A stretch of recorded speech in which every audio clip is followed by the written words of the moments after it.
गं गणपते नमः। इस वीडियो में हम गीता के 8वें अध्याय का रसपान करेंगे। अर्जुन ने पूछा, हे पुरुषोत्तम, यह ब्रह्म क्या है? आध्यात्म क्या है? कर्म क्या है? अधिभूत किसे कहते हैं और अधिदेव कौन कहलाते हैं?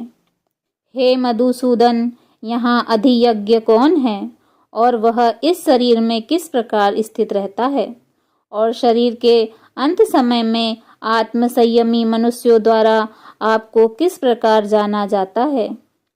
श्री भगवान ने कहा, जो अविनाशी है वह ब्रह्म दिव्य है और आत्मा में स्थिर भाव ही आध्यात्म कहलाता है तथा जीवों के वह भाव जो कि अच्छे या बुरे संकल्प उत्पन्न करते हैं, उन भावों का मिट जाना ही कर्म कहलाता है।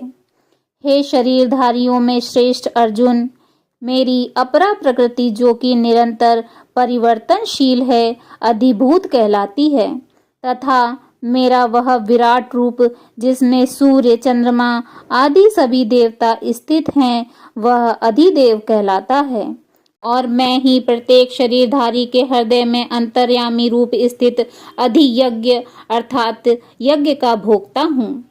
जो मनुष्य जीवन के अंत समय में मेरा ही स्मरण करता हुआ शारीरिक बंधन से मुक्त होता है, वह मेरे ही भाव को अर्थात मुझको ही प्राप्त होता है।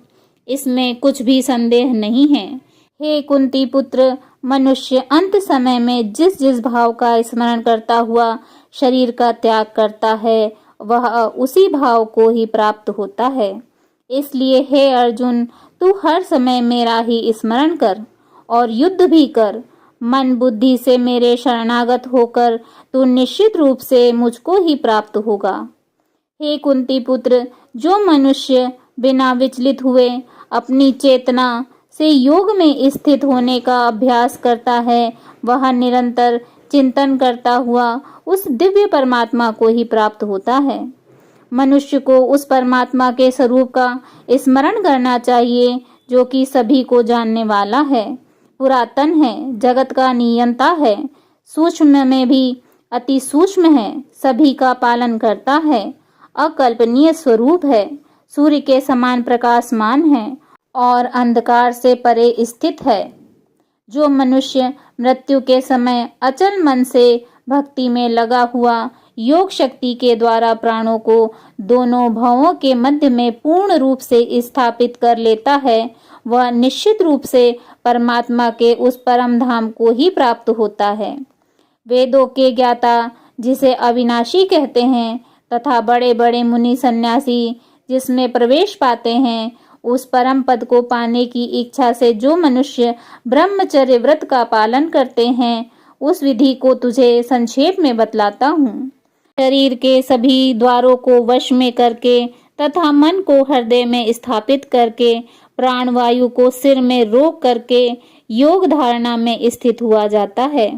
इस प्रकार ओमकार रूपी एक अक्षर ब्रह्म का उच्चारण करके मेरा स्मरण करता हुआ शरीर को त्याग कर जाता है, वह मनुष्य मेरे परम धाम को प्राप्त होता है।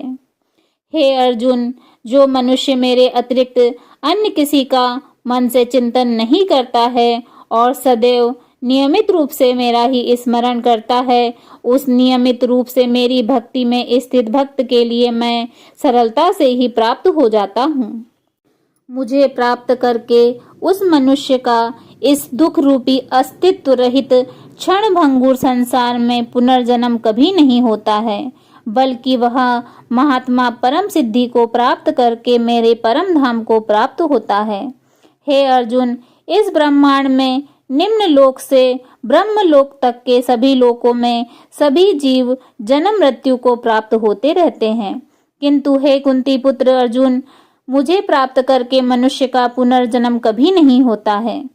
जो मनुष्य 1000 चतुर्युगों का ब्रह्मा का दिन और 1000 चतुर्युगों की ब्रह्मा की रात्रि को जानते हैं, वह मनुष्य समय के तत्व को वास्तविकता से जानने वाले होते हैं।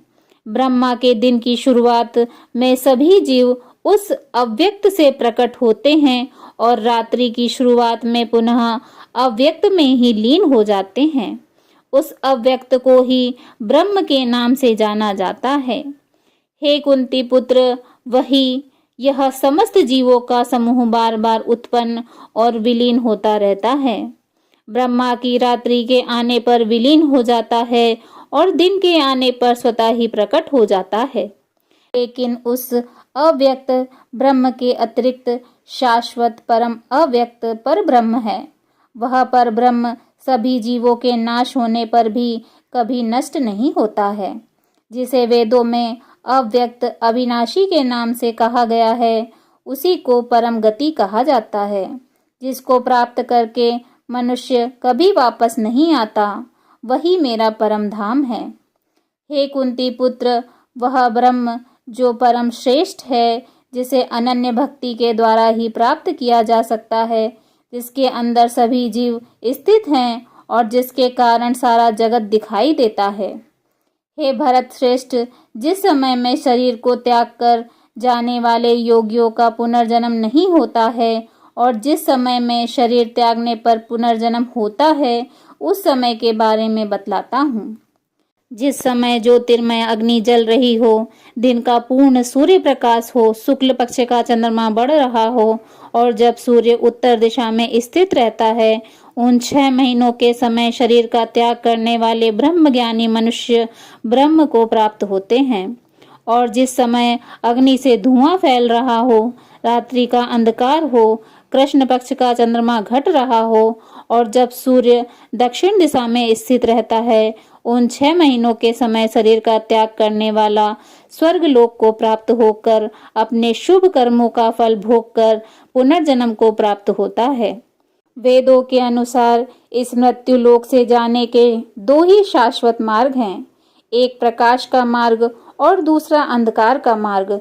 जो मनुष्य प्रकाश मार्ग से जाता है वह वापस नहीं आता और जो मनुष्य अंधकार मार्ग से जाता है वह वापस लौट आता है। हे कुंती पुत्र, भक्ति में स्थित मेरा कोई भी भक्त इन सभी मार्गों को जानते हुए भी कभी मोहग्रस्त नहीं होता। इसलिए हे अर्जुन, तू हर समय मेरी भक्ति में स्थिर हो।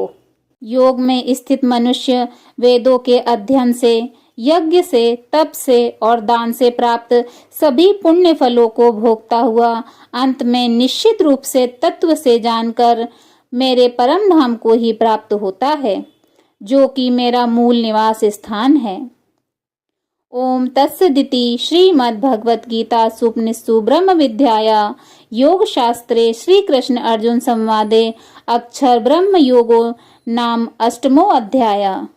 इस प्रकार उपनिषद, ब्रह्म विद्या तथा योग शास्त्र स्वरूप श्रीमद् भगवद गीता के श्री कृष्ण अर्जुन संवाद में अक्षर ब्रह्म योग नाम का 8वां अध्याय संपूर्ण हुआ। बोलिए श्रीमद् भगवद गीता की जय। श्री हरि विष्णु भगवान की जय। जय श्री राधे कृष्णा।